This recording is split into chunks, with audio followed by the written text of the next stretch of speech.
안녕하세요. 건작동 운영위원으로 섬기고 있는 새나무교회 이진호 목사입니다. 제503회 종교개혁절 건강한 작은교회 동역센터 연합예배에 오신 여러분을 환영합니다. 오늘 예배 가운데 하나님의 은총이 가득하기를 기도하며 함께 예배하기 원합니다.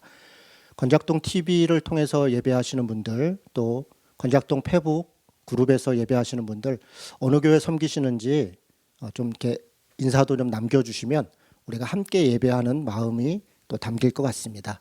오늘 예배 가운데 주님의 은총을 구하며 우리 다 함께 기도함으로 예배를 시작하겠습니다. 하나님 아버지, 오늘 예배 가운데 주님의 은총을 구합니다. 종교개혁절을 맞습니다. 하나님, 참으로 어려운 시대입니다. 사회도 어렵고 교회도 어렵습니다. 하나님, 우리의 마음을 주님께 드립니다. 이 예배를 통해 우리가 다시 희망을 노래하고 주님, 오직 성경과 오직 은혜와 오직 믿음의 그 마음들 우리가 다시 회복하기를 원합니다. 예배 가운데 주님이 함께 하시고 예배에 참여한 모든 자들에게 은총 내려 주옵소서. 예수님의 이름으로 기도드리옵나이다. 아멘.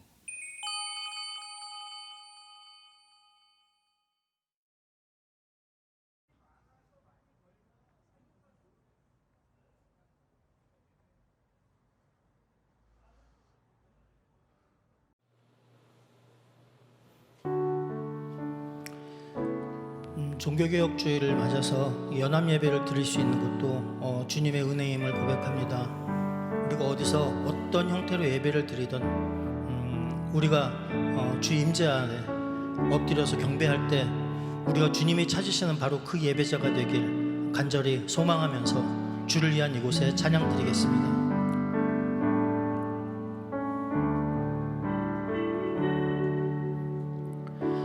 주를 위한 이곳에 예배하는 자들 중에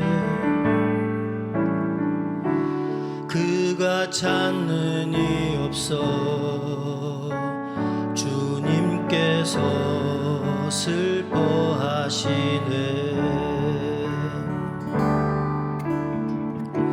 주님이 찾으시는 그 한 사람, 그 예배자, 내가 그 사람 되길 간절히 주께 예배하네. 주 은혜로 이곳에 서 있네. 주 임재에 엎드려 절하네. 그 어느 것도 난 필요 없네. 주님만 경배해. 주 은혜로 이곳에 서 있네. 주 임재에 엎드려 절하네. 그 어느 것도 난 필요 없네. 주님만 경배해. 주 은혜로 이곳에 서 있네. 주 임재에 엎드려 절하네. 그 어느 것도 난 필요 없네. 주님만 경배해. 주 은혜로 이곳에 서 있네. 주 임재에 엎드려 절하네. 그 어느 것도 난 필요 없네. 주님만 경배해. 주 은혜로 이곳에 서 있네. 주 임재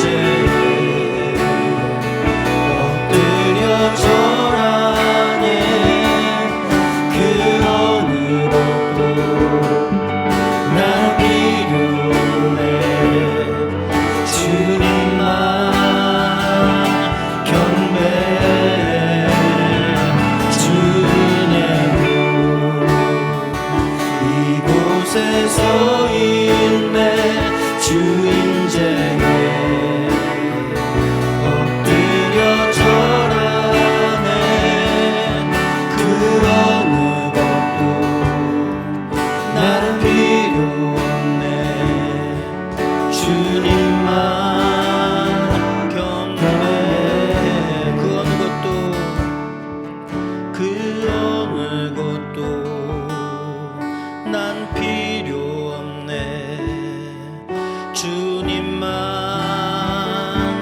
경배해.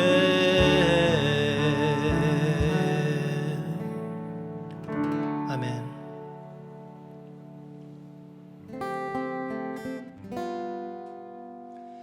내 주는 강한 성이요 방패와 병기 되시니 큰 환난에서 우리를 구하여 내시리로다. 옛 원수 마귀는 이때도 힘을 써 모략과 권세로 무기를 삼으니 전하에 누가 당하랴.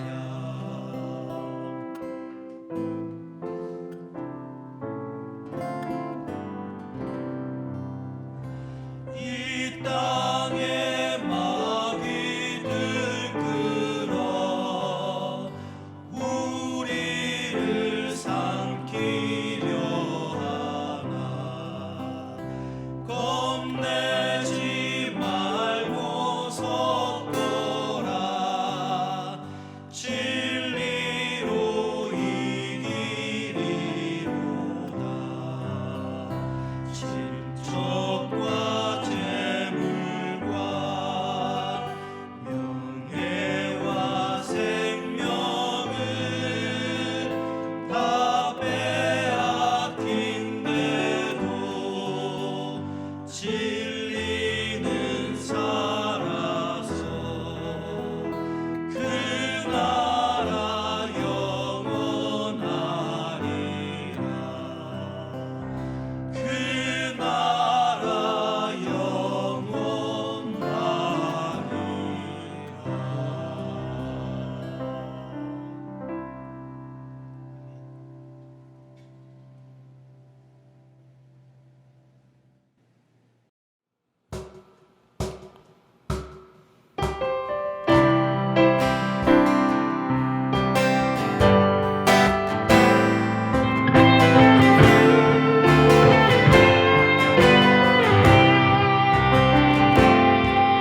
우리에겐 소원이 하나 있네.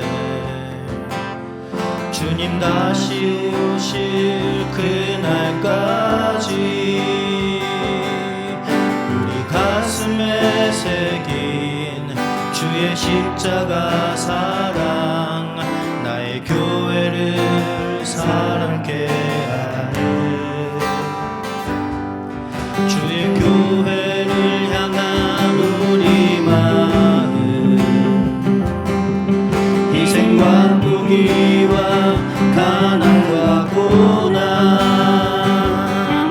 하물며 죽음조차 우릴 막을 수 없네. 우리 교회는 이 땅의 희망. 교회를 교회되게 예배 예배되게 우리를 사용하소서.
지금 너무 어려운 시기입니다.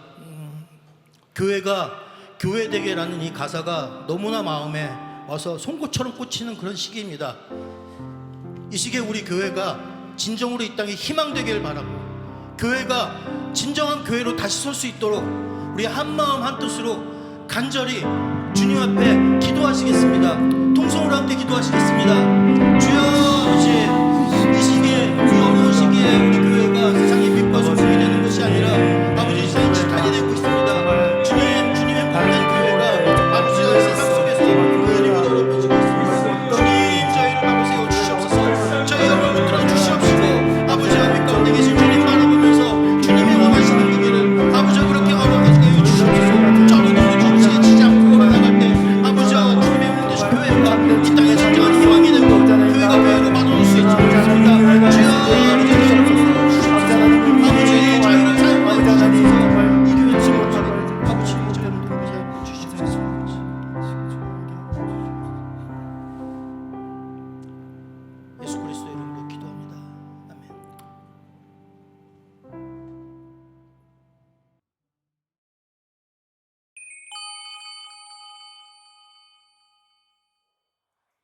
좋으신 하나님, 무덥고 긴 여름이 지나고 결실의 계절 가을이 지나고 있습니다. 풍성한 열매들로 그 생명을 이어가게 하시고 더불어 우리를 먹이시는 주의 은혜를 생각하며 깊은 감사를 드립니다. 우리 그리스도인들도 이 가을에 믿음의 열매, 성령의 열매를 얼마나 맺으며 살아왔는지 돌아보아 회개하며 애통하는 예배의 시간이 되게 하여 주시옵소서. 우리 주 여호와 하나님, 오늘은 건강한 작은 교회를 세워가고자 뜻을 모은 건작동의 지체들이 종교개혁 기념주의를 맞아 연합으로 예배드리고 있습니다. 500여 년 전 하나님을 경외하지 아니하고 자신의 이름을 내는 종교 지도자들의 불의함에 맞서 오직 은혜, 오직 믿음, 오직 말씀의 기치 아래 진리 안에 바로 서는 교회 공동체를 세워서 한번 개혁된 교회는 계속 개혁되어야 한다고 다짐해 놓고는 세월을 따라 과거의 그들처럼 세상과 타협하고 자신의 이름을 내고 하나님의 말씀을 두려워하지 않는 예수님 오셨던 그때의 세상처럼 되어가고 있습니다. 능력의 하나님, 이러한 때에 주님의 성호를 능멸하는 자들을 징계하여 주시고 하나님의 나라를 회방하는 자들을 용서치 마시옵소서. 그러나 먼저 우리 그리스도인들이 지난날을 돌아보아 마음을 찢고 통회하며 하나님 앞에 두려움으로 바로 서게 하여 주시옵소서. 500년 전 그날처럼 오늘날 이 땅의 개혁의 회심운동이 또다시 불타오르게 하여 주시고 하나님을 두려워하는 심령을 깨우쳐 주시옵소서. 이 사역에 우리 건강한 작은 교회가 밤하늘의 별처럼 많아지기를 소망하는 우리 건작동이 주님 주시는 능력을 힘입어 이 개혁의 주체가 되게 하여 주옵시고 마음과 행동을 같이 하는 속한 교회의 공동체들이 오직 한 길 하나님 나라가 이 땅에 임하는 일에 능력 주시는 하나님 안에서 생명도 바칠 수 있는 은혜를 허락하여 주시옵소서. 행하는 지체들이 복되다 칭찬받으며 주님과 동행하는 삶을 살기를 소망하오며 귀하신 우리 주 예수님의 이름으로 기도합니다. 아멘.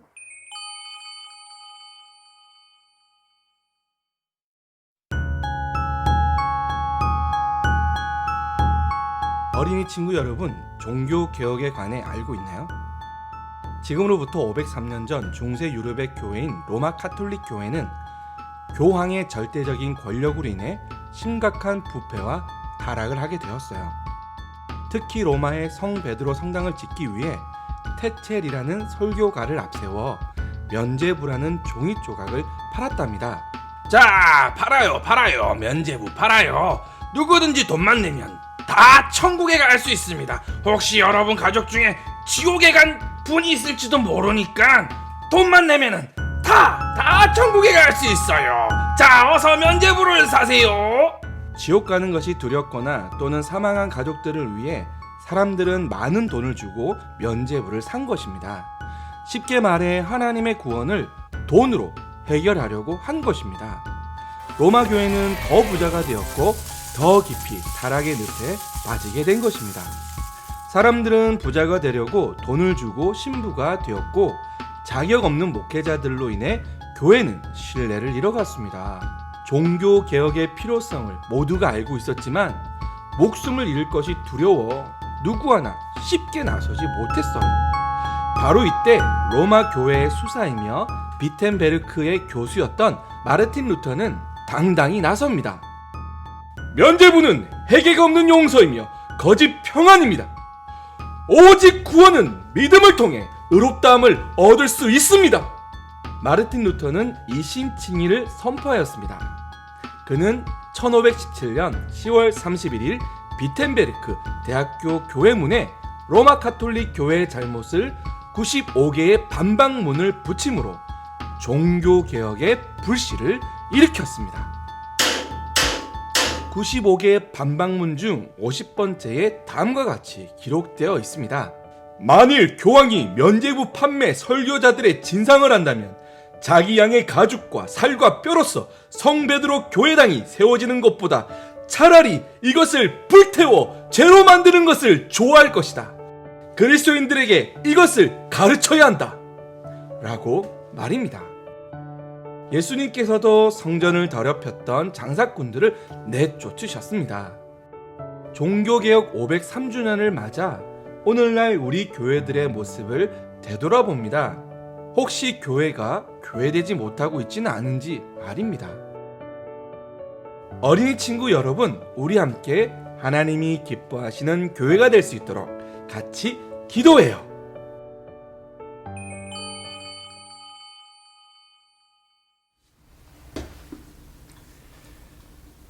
얼마 전에 JTBC 손석희 아나운서께서 서양의 기독교가 한국의 대기업의 모습으로 들어와 있다라는 말을 했죠. 아마 70년, 80년대 이후로 부흥사들 중심으로 한국교회가 대형화되기 시작을 했고, 수단과 방법을 가리지 않고 교회 성장이 축복이라고 하는 그런 가르침 속에서 대형교회들이 생겼고, 목사의 크기는 교회의 크기에 달려있다라는 말을 회자시켰습니다.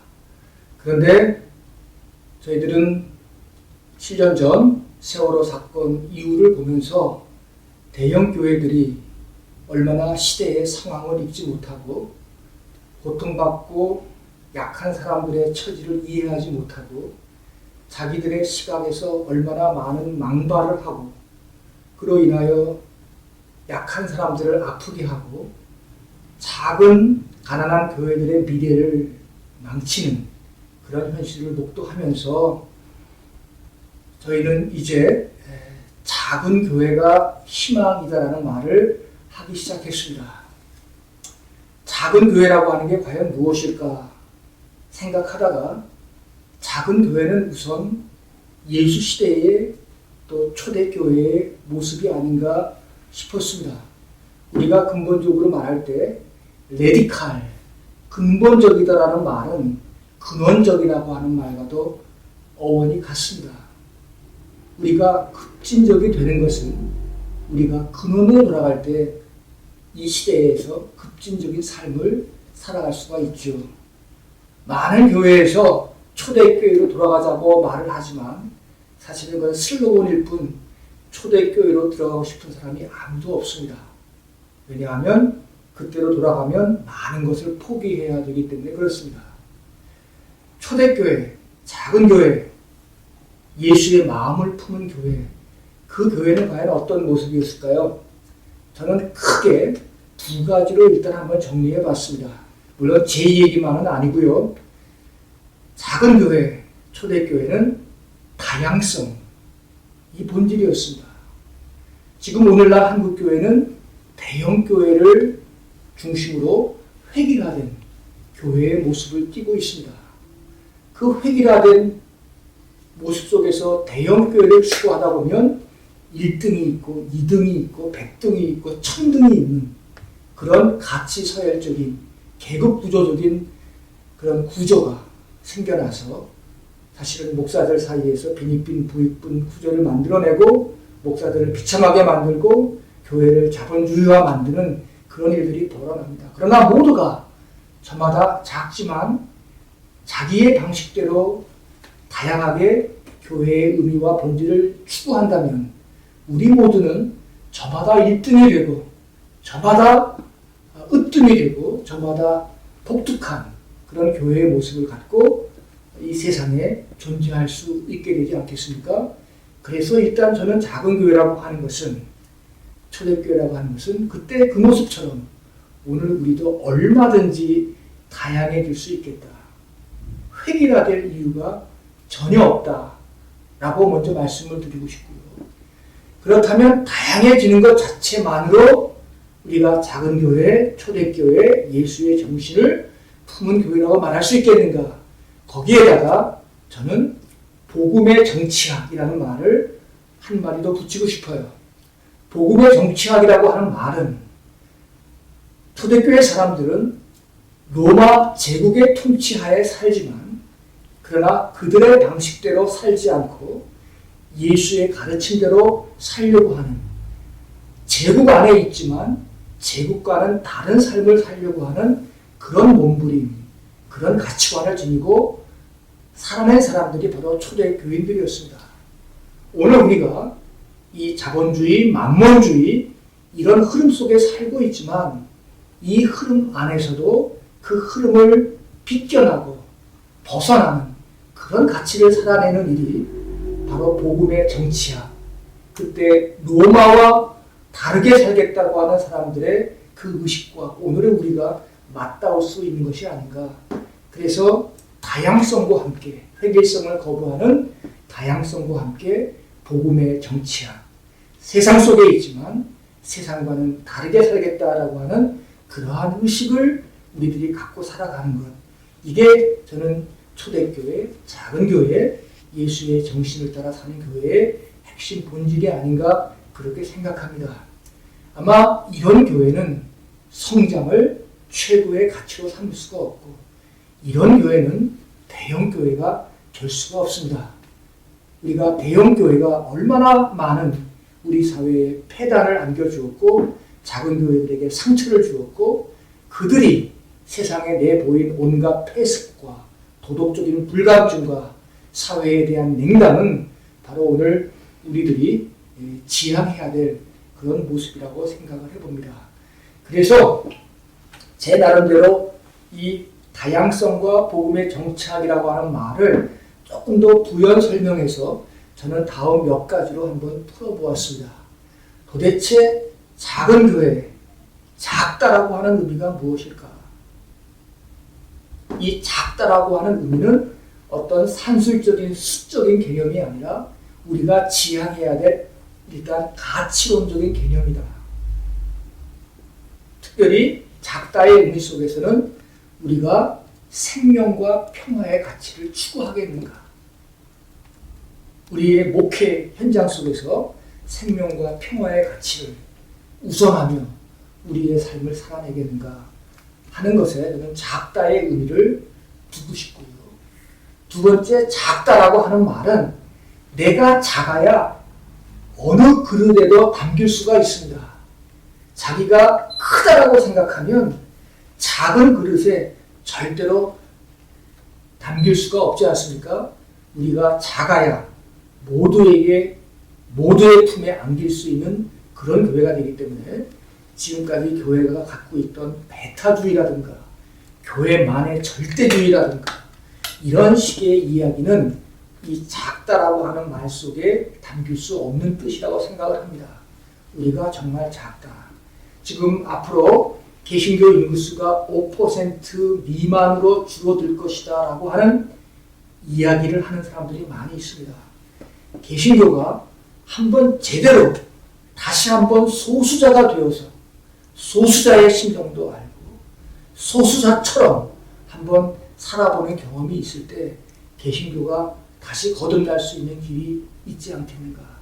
그래서 한번 개신교가 소수자가 되는 것을 두려워하지 말고 한번 지금까지 크다, 남을 배타하고 남의 우위에 서서 지배하려고 하고 아나무인격으로 살려고 하는 그런 의식을 버리고 모두에게 다 안길 수 있고 모두가 안을 수 있는 그런 작은 모습으로 교회가 자기의 상을 정립했으면 좋겠다라는 그런 바람도 있고요.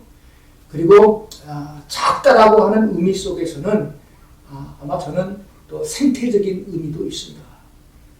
성장이라고 하는 것은 이제 끝난 시대에 우리가 살고 있습니다. 코로나 바이러스는 오늘 우리들에게 성장이 아니라 멈추라고 하는 문명 비판적인 성찰을 우리에게 주는 큰 의미를 갖고 있습니다. 이제 우리는 성장이 아니라 멈추어 서서 나와 우리 주변을 함께 아우르고 관계론적으로 생각하는 그런 생태론적인 사유, 자연이 없으면 나도 없고 그리고 이웃이 없으면 나도 없다라고 하는 이제 그런 측면에서 생태적, 관계적인 사유도 우리에게는 절대 필요한 시점이 아닌가. 내가 너보다 앞서가지 않아도 좋으니 우리 이제 더불어 같이 있자라고 하는 이런 생각이 이 작다라고 하는 의미 속에 담겨져 있지 않았나 싶고요. 한 말씀만 더 드린다면 이 자금 속에 오늘 우리들이 이제 지향해야 될 어떤 생명의 의미가 담겨져 있는데 아무리 작지만 씨앗은 씨앗은 자기 힘으로 흙을 뚫고 올라오지 않습니까? 이 자금의 의미 속에서는 자발성 그리고 능동성 그리고 스스로 해냄이라고 하는 그런 놀라운 가치를 또 거기에 담아야 됩니다. 작다는 이유로 자꾸 의타적이 되고 남에게 손을 벌리고 그런 것이 아니라 작은 씨앗이 뚫고 올라오듯이 제 힘으로 뚫고 올라오듯이 우리들에게도 그러한 힘이 더욱더 많이 길러졌으면 좋겠다. 그런 생각도 한번 해봅니다. 네. 끝인사 한번. 자, 충분한 설명이 됐는지 모르겠습니다만은 지금 생각해보니까 또 빼트린 것도 많이 있지만 그러나 하여간 그런 의미들을 담아서 그동안에 저는 5년 동안 작은 교회가 희망이다라는 슬로건을 내걸고 작은 교회들과 더불어 한번 한마당 운동도 펼쳐봤고 수많은 작은 교회도 찾아봤습니다. 가톨릭은 할 수 없는 것이 바로 작은 교회 운동입니다. 저는 이것이 제2의 한국적인 종교개혁 운동이라고 생각해서 작은 교회 운동에게 큰 희망과 어떤 의미를 두고 싶습니다. 이 작은 교회 운동을 하는 또 작은 교회 운동을 인큐베이트하는 여러분들에게 큰 존경과 감사의 마음을 전하면서 제 말씀을 마치겠습니다. 감사합니다.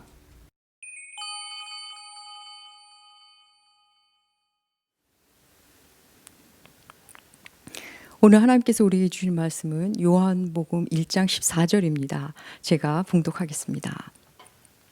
말씀이 육신이 되어 우리 가운데 거하심에 우리가 그의 영광을 보니 아버지의 독생자의 영광이요 은혜와 진리가 충만하더라. 아멘. 제도나 체제를 새롭게 뜯어 고친다. 개혁의 사전적 정의입니다. 개혁은 새롭게 뜯어 고쳐서 완전히 새로운 모습을 갖게 하는 것을 개혁이라고 말합니다. 개혁이라는 한자어에는 고칠 개자와 가죽 혁자로 이루어져 있습니다. 한자 그대로 풀이하면 가죽을 고친다, 고친 가죽, 그 정도 되지 않을까 싶습니다. 그러고 보니 혁명, 혁신, 개혁 모두 가죽 혁자가 들어가 있습니다. 큰 변화, 획기적인 변화를 가르치는 말에 모두 가죽 혁자가 들어가 있네요. 여러분, 왜 새로 고친다는 의미의 단어에 가죽이 들어가 있을까요? 저 생각해 보았습니다. 동물의 가죽은 본래 상태 그대로 우리 사람이 사용할 수 없습니다. 동물로부터 가죽을 벗겨낸 후에 오물을 제거하는 것을 시작으로 가죽의 털을 뽑고 냄새를 제거하고 수분을 제거하고 그리고 다시 또 수분을 함유시키기도 하고 여러 공정을 거쳐야 입든지 씻든지 들고 다니든지 할 수 있습니다. 여러 공정을 거친 가죽은 완전히 새로운 가죽으로 태어납니다. 분명 가죽은 가죽인데 이전 모습을 전혀 찾아볼 수가 없습니다. 냄새도 없고 털도 없고 부드럽고 위생적이기까지 한 모습으로 환골탈태합니다. 가죽은 가죽인데 가죽 같지 않은 가죽. 이전의 모습을 상상조차 할 수 없는, 이전의 상태를 뛰어넘는 획기적인 변화입니다. 성경 안에는 크고 작은 변화의 이야기들이 있습니다. 하나님 앞에서 개인적인 사적인 변화부터 공동체의 변화, 국가적 변화에 이르기까지 많은 개혁적 변화들이 들어 있습니다. 이전의 모습을 상상할 수 없는 놀라운 변화도 많이 있습니다. 여러분, 성경 안에서 가장 혁신적인 변화, 그 이전의 모습을 도무지 찾아볼 수 없을 정도의 개혁, 그걸 하나만 꼽는다면 무엇을 꼽을 수 있을까요? 성경 속의 가장 큰 개혁은 여러분 하나님이 친히 보여주십니다. 하나님이 하신 놀라운 개혁의 사건, 과연 무엇일까요? 바로 말씀이 육신이 되신 사건, 하나님이 사람이 되신 사건입니다. 하나님은 도무지 신의 모습, 하나님의 모습이라고는 찾아볼 수 없는 정도의 모습으로 우리에게 오십니다. 그 나타나심부터 살아가심, 그분의 죽으심까지 철저히 개혁적이셨습니다. 이 땅에 오신 하나님의 모습은 본래 가죽을 알아볼 수 없듯이 본래 하나님의 모습을 찾아볼 수 없는 정도의 모습으로 우리에게 오셨습니다. 말씀이 육신이 되신 그 개혁적인 사건, 그 사건을 통해 오늘을 살아가는 우리들의 개혁이 어떠해야 하는지를 생각해 보도록 하겠습니다. 여러분, 먼저 하나님은 이 땅에 아기의 모습으로 오십니다. 돌을 깨뜨리며 나타나시지도, 천둥 번개와 함께 오시지도, 또 아래에서 태어나지도 않으십니다. 순결한 여인의 자궁에서 꼬박 10달을 계시다가 작은 아가의 모습으로 우리에게 오십니다. 우리를 돕는 신의 모습이 아니라 우리의 도움이 필요한 아주 작은 아가의 모습으로 우리에게 오십니다. 도무지 하나님의 모습이라고는 찾아볼 수가 없습니다. 그분의 첫 번째 개혁의 형태입니다. 여러분, 아기의 특징은 무엇입니까? 아기는 어느 누구도 차별하지 않습니다. 아무나 보고 웃고 아무에게나 안깁니다. 훌륭한 사람이든 아니든 상관하지 않습니다. 키가 크든 작든, 잘생겼든 못생겼든, 많이 배웠든 그렇지 않든, 돈이 많든 적든, 피부색이 어떠하든, 상처가 있든 없든 아기는 상관하지 않습니다. 남자든 여자든, 아이든 어른이든, 종이든 자유자든 그냥 똑같이 대하고 똑같이 웃어줍니다. 모든 사람을 편견 없이 차별 없이 맞이하는 아기 예수. 여러분, 우리들의 개혁이 나아가야 할 방향입니다. 이전에 가졌던 선입견을 모두 내려놓고 차별 없이 편견 없이 사람을 대하는 것, 그것이 개혁입니다. 아기 앞에 가면 그저 아기만을 바라보게 되는 신비가 있습니다. 아기가 어디선가 나타나면 사람들은 다 그 작은 아기 주변으로 모입니다. 그 작은 손과 발, 보드라운 산결, 아기 냄새, 그 여리디 여린 존재가 뿜어내는 생명의 신비, 그 앞으로 모여듭니다. 여러분, 아기로 오신 예수 앞에 서면 우리는 내가 그대로 받아들여지는 경험을 하게 됩니다. 그 순간 그 자리에서만큼은 우리가 아기 앞에 서면 그 아기를 위해 무엇이든지 할 수 있을 것만 같습니다. 그 놀라운 생명의 신비, 연약함의 신비. 하나님은 우리로 차별당함 없이 살게 하기 위하여 아무도 차별하지 않는 존재로 그렇게 개혁적 모습으로 우리에게 오셨습니다. 하나님의 개혁은 변두리에서 시작합니다. 하나님이신 예수 그리스도는 나사렛 사람으로 오십니다. 예루살렘 출신이 아닙니다. 여리고 출신도 가이사라 빌립보 출신도 아닙니다. 작은 동네 나사렛 출신입니다. 거기서 무슨 선한 것이 나올 수 있냐는 소리를 듣는 그런 동네 나사렛, 바로 그 나사렛 사람이십니다. 주님은 또한 이방인의 땅이라고 불린 갈릴리에서 활동하십니다. 하나님은 변두리에서 스스로 변두리가 되어 개혁을 시작하십니다. 여러분, 세상은 모두 도심을 향해, 중심을 향해 정신없이 달려갑니다. 모두 높아지고자 할 때, 모두 중심부에 서고자 할 때, 모두 꼭대기로 올라가고 싶어 할 때, 그렇게 모두 하나님의 자리에 서고 싶어 할 때 우리들의 하나님은 사람이 되기로 하셨고 아무도 관심 가지지 않는 다들 무시하는 변두리에서 본인이 변두리가 되어 활동하십니다. 사랑하는 여러분, 예수를 만나려면 변두리로 가야 합니다. 그리고 우리가 변두리가 되어야 합니다.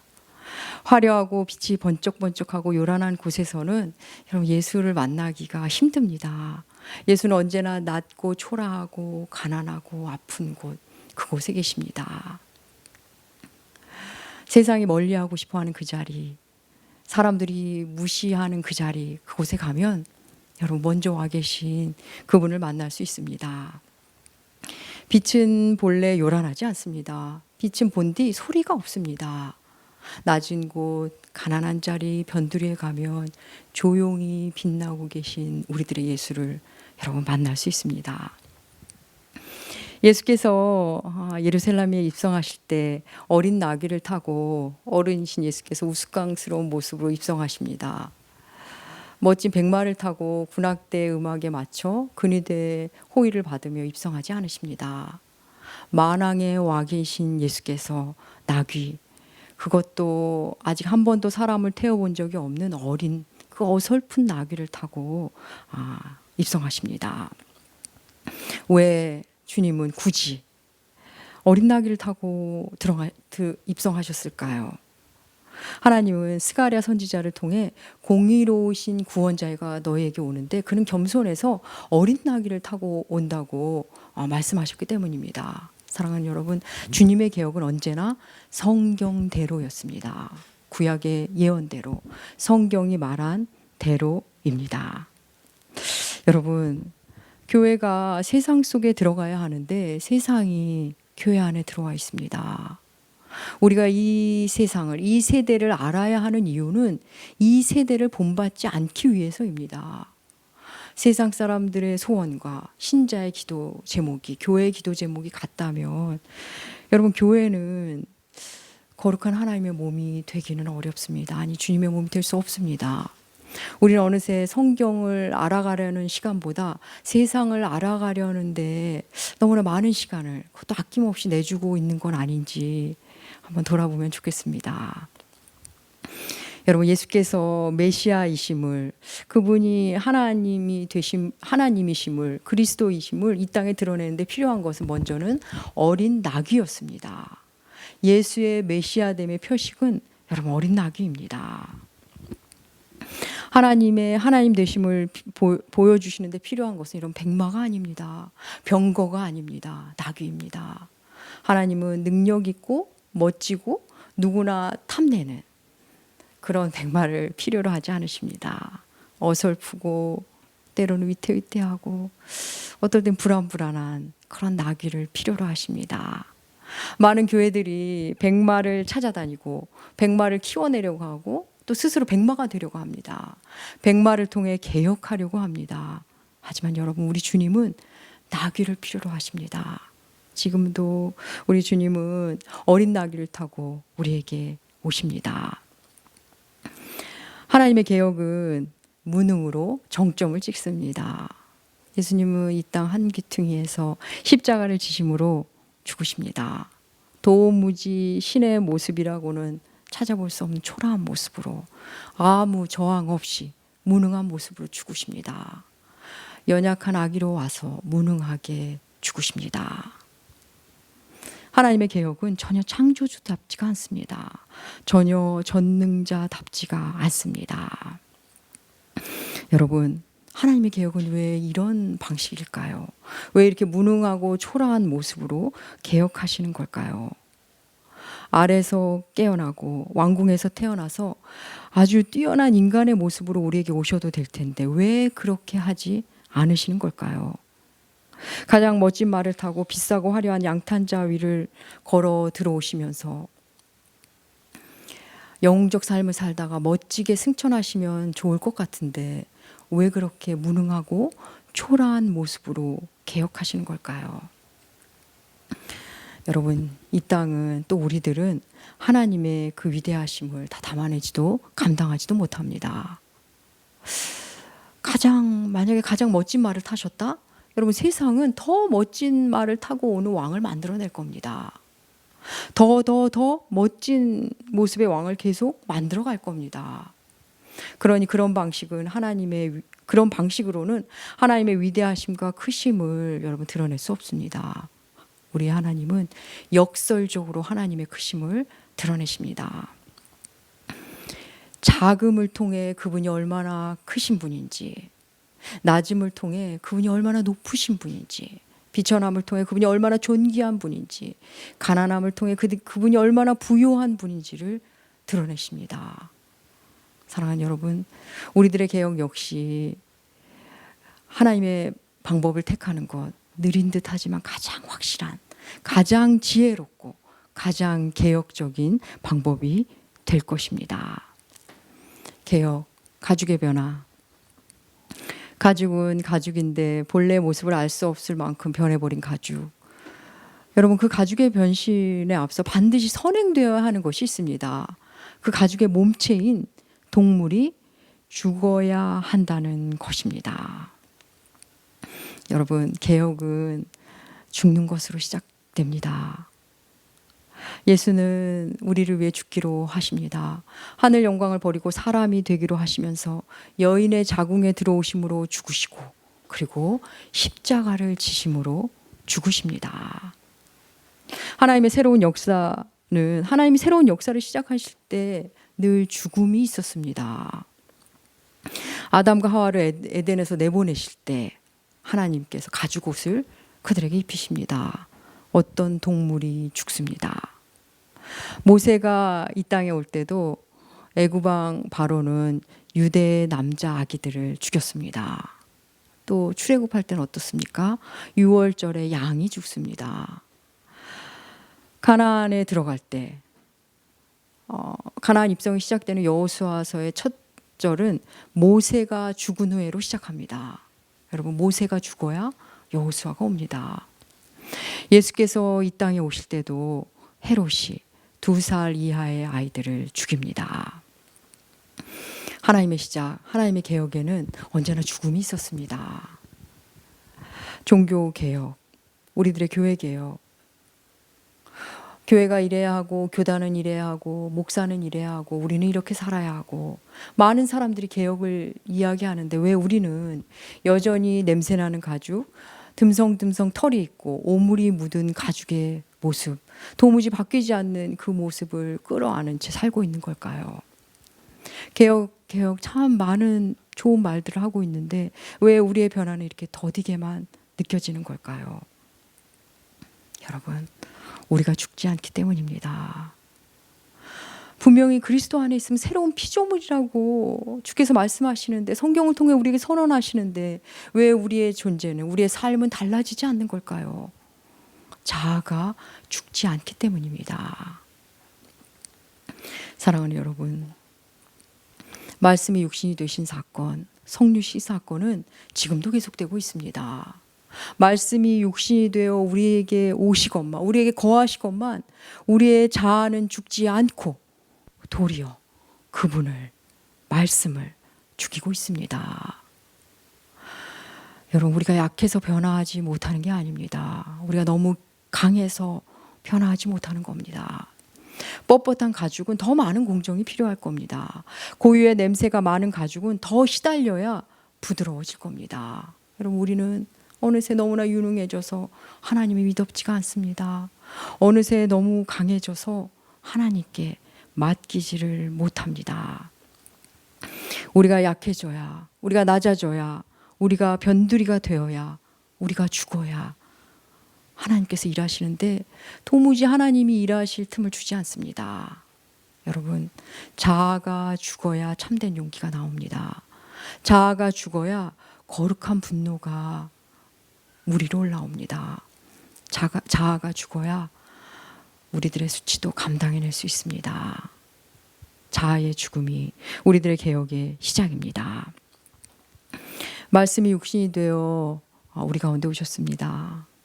사람으로 오신 아기 예수, 변두리에 사신 청년 예수, 나귀 타고 예루살렘에 입성하신 그리스도, 무능하게 십자가에 죽으신 하나님의 아들.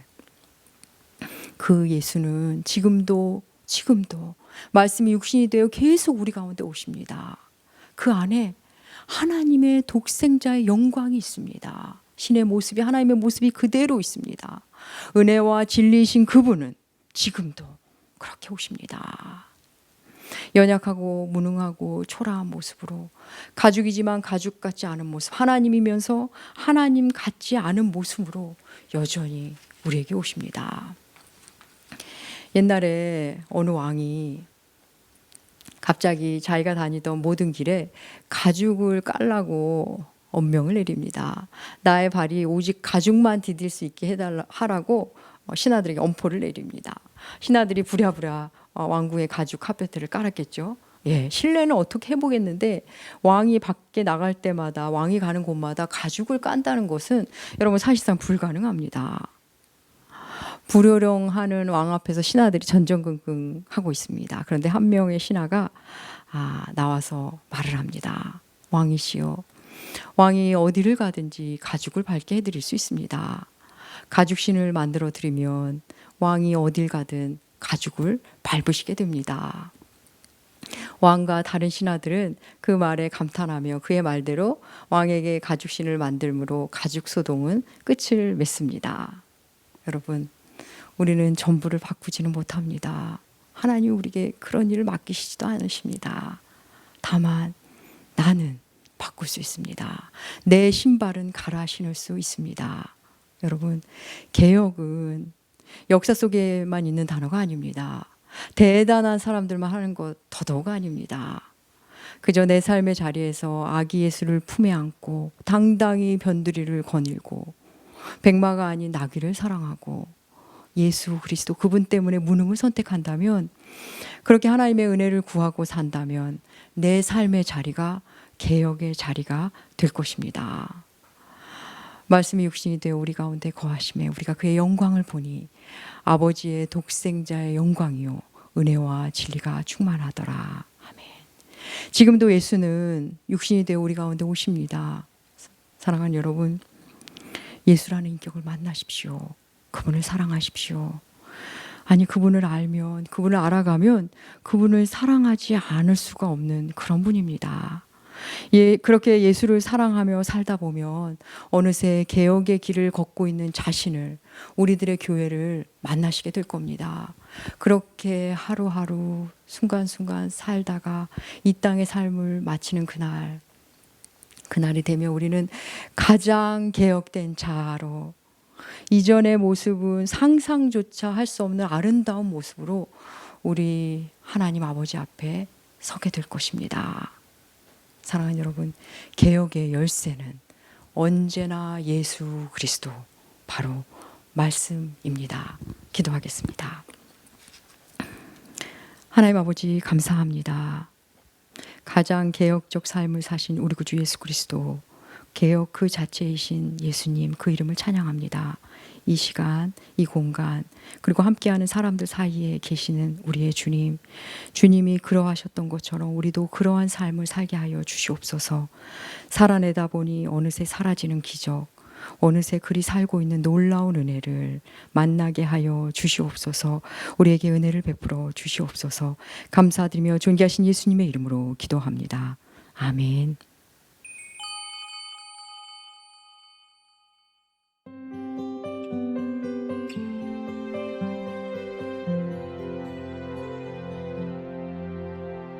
저것은 어쩔 수 없는 벽이라 느낄 때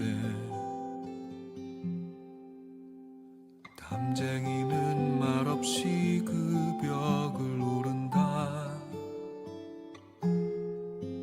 물 한 방울 없고 씨앗 한 톨 살 수 없는 저것은 절망의 벽이라 말할 때 담쟁이는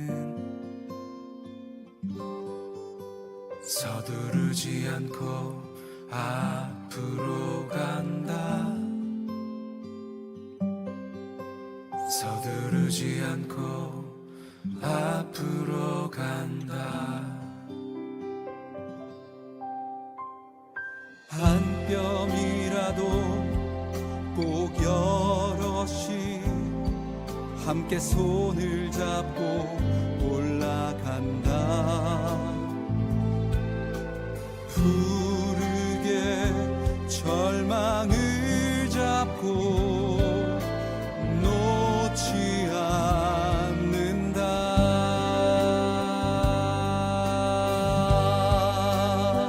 저것은 넘을 수 없는 벽이라고 고개를 떨구고 있을 때 담쟁이 하나는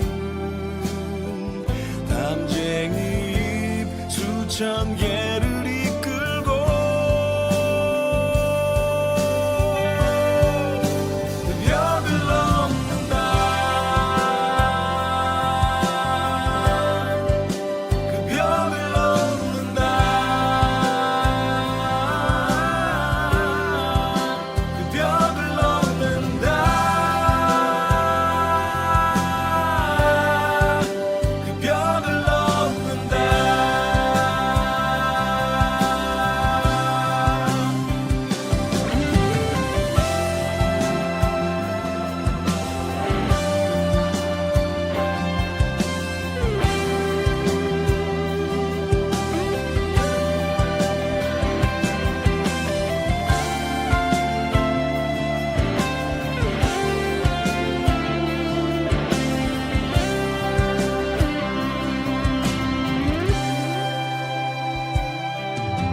한 뼘이라도 꼭 여럿이 함께 손을 잡고 올라간다.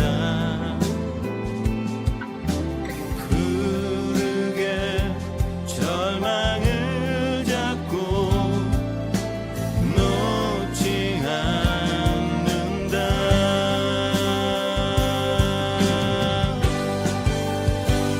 저것은 넘을 수 없는 벽이라고 고개를 떨구고 있을 때 담쟁이 하나는 담쟁이 수천 개를 이끌고 벽을 넘는다. 그 벽을 넘는다. 그 벽을 넘는다. 그 벽을 넘는다.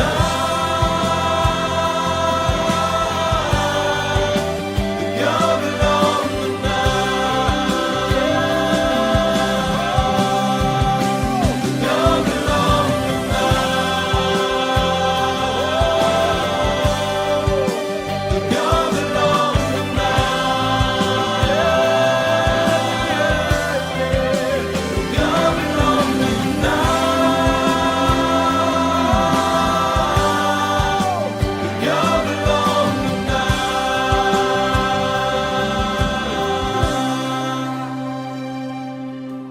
저것은 어쩔 수 없는 벽이라 느낄 때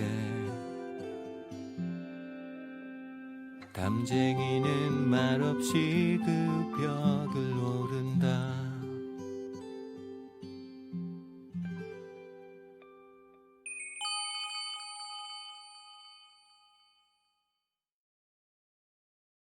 주님, 우리의 무지와 우리의 믿음 없음과 우리의 자만과 우리의 교만을 회개하오니 긍휼히 여겨 주옵소서.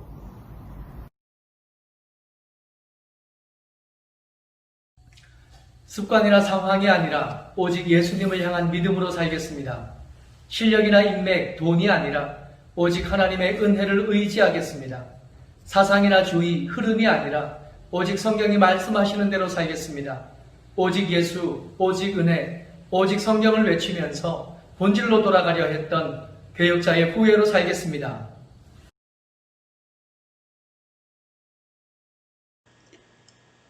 전 세계가 코로나로 인해 어려움을 겪는 무서운 현실 앞에서 교회가 어떠해야 되는지 고민하게 되고 우리의 믿음과 신앙을 돌아보게 됩니다. 하나님 이외의 물질을 추구하며 세상을 사랑했던 것을 회개합니다. 하나님의 말씀을 맡은 자로서 그 법을 알면서도 무시하고 지키지 못했던 것을 회개합니다.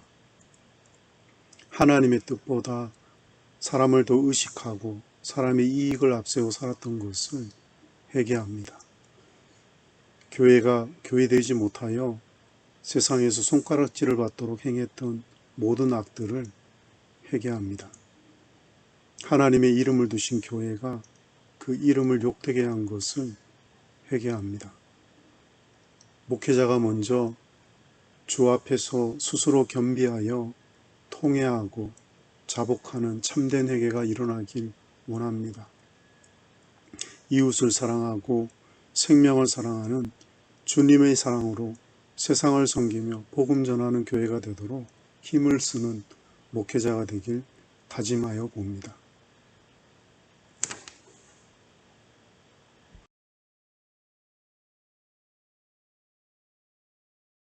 2020년 종교개혁 주일을 맞이하여 주님 앞에 회개하며 다짐합니다.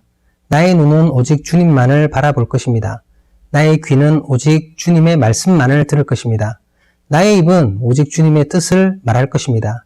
나의 손은 오직 주님을 향해 손모아 기도할 것입니다. 나의 발은 오직 주님의 길을 따를 것입니다. 나의 영혼은 오직 주님의 나라를 꿈꿀 것입니다.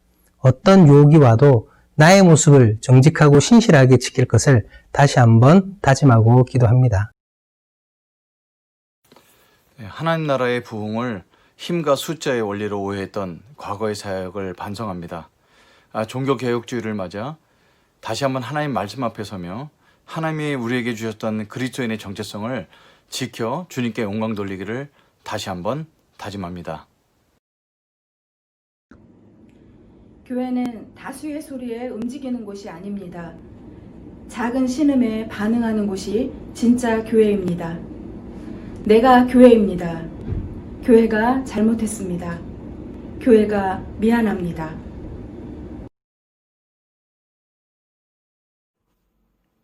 코로나가 어쩌면 우리에게 종교개혁의 정신으로 교회가 다시 개혁되어져야 된다는 하나님의 섭리가 아닌가 고민해 봅니다. 503주년 종교개혁 주일에 다시 개혁되어지는 교회가 되기를 다짐해 봅니다.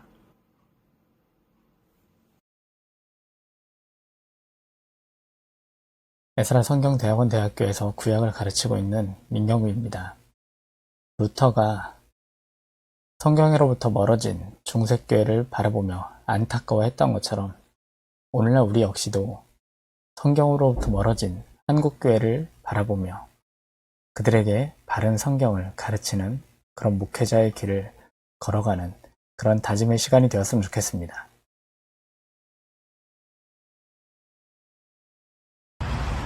종교개혁주의를 맞이해서 작금의 한국교회 현실을 바라보면 그저 목회자로서 부끄럽고 죄송스럽고 송구할 따름입니다. 이 어려운 시기에 교회가 우리 사회의 힘든 이웃을 더욱더 살피고 돌아보지 못한 공동 책임을 느끼며 함께 참회하고 회개하겠습니다. 말씀의 빛교회 윤용 목사입니다. 저는 종교개혁 기념주의를 맞이하여 한국교회의 목사 중 한 사람으로서 한국교회에 만연하고 있는 재정비리와 성범죄, 불법적인 교회 세습, 물량주의와 온갖 세속주의를 회개하며 거부합니다. 저는 한 사람의 신자로서 그리고 한 교회의 목사로서 다음을 다짐합니다. 첫째, 교회의 숫자적인 성장에 집중하지 않겠습니다. 둘째, 성도 한 사람 한 사람이 말씀의 사람이 되는 것에 목회적인 방향을 집중하겠습니다. 셋째, 저는 한 사람의 설교하는 성도로서 저 자신부터 매일 말씀을 묵상하고 묵상한 말씀의 삶을 걸고 살아가겠습니다. 아멘.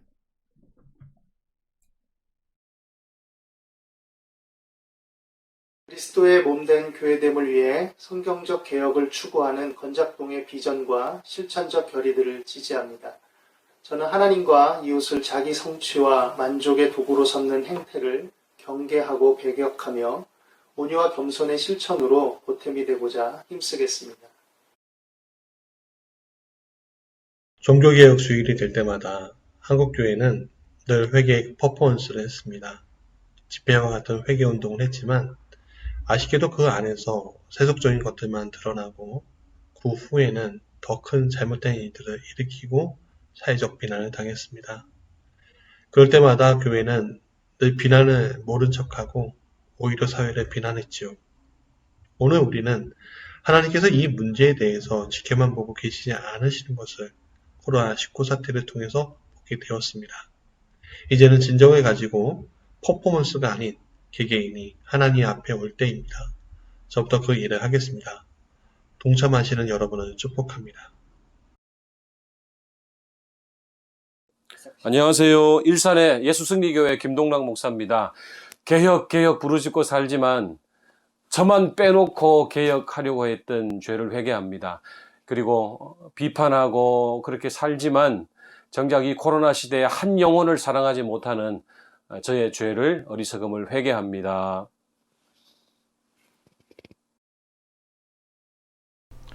예수님의 피로 세워진 교회가 그분의 사랑과 희생과 겸손을 잃어버린 상황 속에서 목사로서 깊은 책임감을 느끼며 회개합니다. 우리의 모습을 보면 참담하기 그지없습니다. 그러나 우리의 죄악보다 크신 하나님의 은혜를 기억하고 하나님의 준엄한 심판을 두려워하며 교회의 회복을 위해 최선을 다하겠습니다.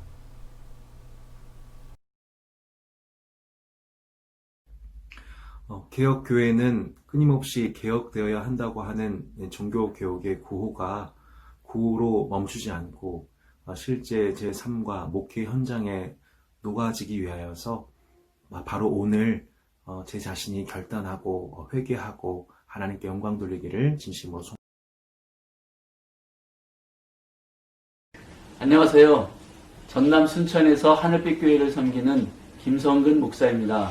하늘빛교회 모든 성도님들과 함께 정의를 행하고 인자를 사랑하며 겸손하게 하나님과 동행하는 작지만 건강한 교회를 이루어가겠습니다. 감사합니다. 할렐루야. 강릉의 하늘 더 푸른 교회를 섬기고 있는 박종배 목사입니다. 우리 건자동 여러분 만나 뵙게 돼서 반갑습니다. 강릉에서 한국교회의 생태계를 맑게 하는 몸부림을 저희들도 치고 있습니다. 그래서 우리 교우님들과 함께 서로 함께 그 길을 가고 있습니다. 우리 건자동 우리 모든 회원 교회님들과 함께 힘을 합해서 우리가 서로 함께 나간다면은 hil개천에 맑아지면은 강이 맑아지듯이 그런 일들이 일어날 줄로 확신합니다. 여러분 모두를 사랑합니다. 하나님 만세, 건자동 만세!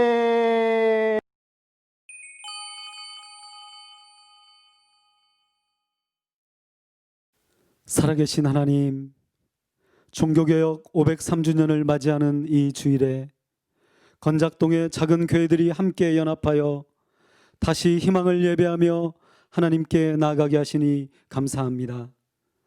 지금 우리는 코로나19로 인해 우리의 일상과 교회가 힘들게 멈춰서 있는 상황에서 십자가와 희생과 낮아짐이 아닌 한국교회의 엄청난 이기주의와 왜곡된 복음의 타락을 목도하고 있습니다. 그럼에도 불구하고 우리는 지금 오직 하나님의 은혜만을 갈구하며 목마름과 사모함으로 하나님의 말씀을 붙들고 예배하며 우리 자신을 예배자로 드리오니 한 사람 한 사람의 고백과 헌신을 받아 주시옵소서. 지금 이 시간 함께 예배드리는 건작동의 작은 교회들의 말씀을 향한 몸부림과 간절한 기도와 소망을 받아주시고 우리가 가진 물질의 일부를 하나님께 드리오니 다시 갱신과 회개와 희망을 갈망하고 노래하는 일들에 아름답게 사용되게 하여 주시옵소서. 어떤 한 교회의 배부름이 아닌 큰 교회는 작은 교회를 돌아보고 작은 교회는 서로를 함께 돌보고 함께 걸어가고 동역하며 함께 상생하는 교회의 숲을 이루어가게 하여 주시옵소서. 나를 드리며 인생과 삶을 드리며 교회를 드리며 우리의 모든 것을 의탁하오니 하나님의 거룩한 성령으로 역사하여 주시고 축복하여 주시옵소서. 예수 그리스도의 이름으로 간절히 기도하옵나이다. 아멘.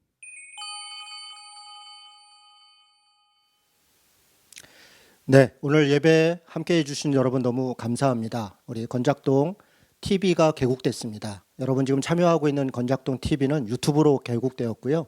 앞으로 컨텐츠를 계속 만들어가고 있습니다. 매일 성경 말씀 묵상 나눔이 시작됐습니다.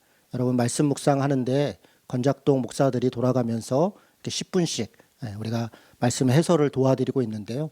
여러분 개인의 말씀 묵상에 도움이 되었으면 좋겠습니다.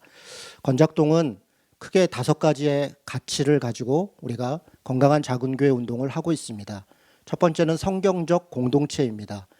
교회는 성경적이어야 하고 공동체적이어야 합니다.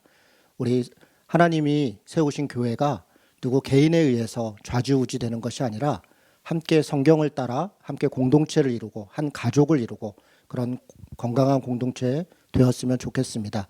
두 번째 가치는 일상의 제자도입니다. 교회는 결국 사람입니다. 사람은 신자들입니다. 교회가 건강하다는 것은 신자들이 건강한 것인데 신자들이 교회 안에서 봉사를 열심히 하는 것도 물론 중요하지만 각자의 삶의 자리에서 제자로 살아가는 것이 가장 중요한 교회의 표징입니다. 가정에서, 직장에서, 또 사회에서, 일상의 삶에서 제자로 살아가는 그런 일상의 제자도, 그것이 건작동이 추구하는 두 번째 가치입니다. 세 번째로 건작동이 추구하는 가치는 민주적 운영입니다. 교회는 한 사람이나 특정 어떤 집단에 의해서 좌지우지되는 것이 아니라 하나님이 사랑하시는 모든 성도들, 그 성령의 코이노니아가 함께 협력해서 그렇게 이루어지는 것이 교회입니다. 그것이 민주적 운영입니다. 하나님이 각 사람에게 주신 마음들, 그 마음을 모아서 주님의 뜻을 따라가는 것입니다. 민주적 운영은 건강한 작은 교회의 세 번째 가치입니다. 네 번째 가치는 공의의 공공성입니다. 지역교회는 각 지역에 파송 보낸 하나님의 교두보입니다. 우리 각 지역교회는 그 마을을, 그 지역을, 그 도시를 섬기라고 하나님이 보내신 하나님의 교두보입니다. 그래서 우리는 지역 안에서 공평과 사랑을 행하고 사랑과 평화를 나누어야 합니다. 마을과 함께하는 교회, 마을 목회하는 곳, 그것이 건강한 작은 교회의 네 번째 가치입니다. 다섯 번째 가치는 거룩한 공교회성입니다. 내 교회만 건강하고 나만 잘하면 된다. 물론 내가 잘하고 우리 교회가 잘하는 것 대단히 중요합니다. 그러나 우리는 한국교회, 아니 세계교회, 우주적 교회의 일원으로서 거룩한 공교회의 일원입니다. 우리가 함께 협력해 가야 합니다. 그래서 교단을 섬기고 지역의 교회 연합을 섬기고 건강한 작은 교회 동역센터와 같이 같은 가치와 방향을 가진 교회들이 연합하는 것, 그래서 주님의 한몸된 교회로 나아가는 것, 건강한 작은 교회를 이루는 것, 거룩한 공교회성을 이루는 것이 건작동의 다섯 번째 가치입니다. 성경적 공동체, 일상의 제자도, 민주적 운영, 공의의 공공성, 거룩한 공교회성, 건작동과 함께 더불어 함께하는 건강한 작은 교회의 꿈을 꾸실 그런 교회와 성도들 환영합니다. 우리가 함께 섬기겠습니다. 오늘 예배에 참여해 주신 모든 분께 감사드립니다. 오늘 알림 말씀은 이 정도로 마치겠습니다. 고맙습니다.